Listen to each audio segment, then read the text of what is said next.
घेऊन जायचं होतं काय असं बिचारा पडला बिडला तर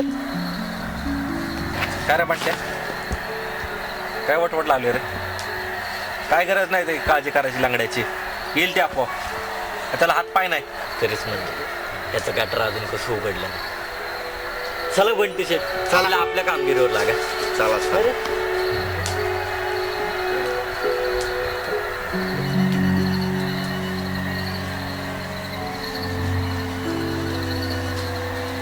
अतुल असा चेहरा का उतरवून बसलायस?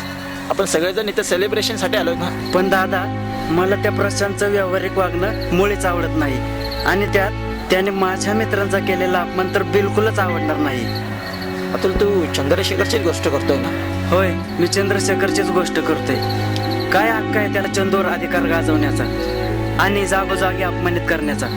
अतुल तू चंदूच्या बाबतीत फार सेन्सिटिव्ह आहेस. हो आहेच मी सेन्सिटिव्ह. तो जन्मजात लंगडा आहे ही काय त्याची चूक आहे का? पण त्याच्या भावनांना समजून कोण घेते? सारेच जण त्याला नोकरासारखं वागवतात. अतुल तुला एक खरं सांगू का? तुझ्यापेक्षाही मला ना प्रशांतचा खूप राग येतो.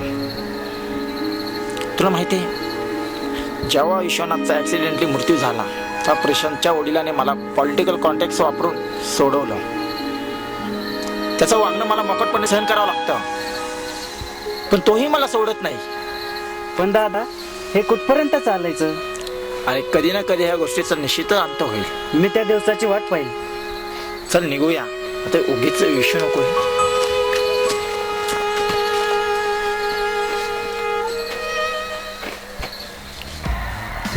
ए गाण्याचे भेंडू खेळू चला. होय आपण इथं गाण्याचे भेंडे खेळायला आले का?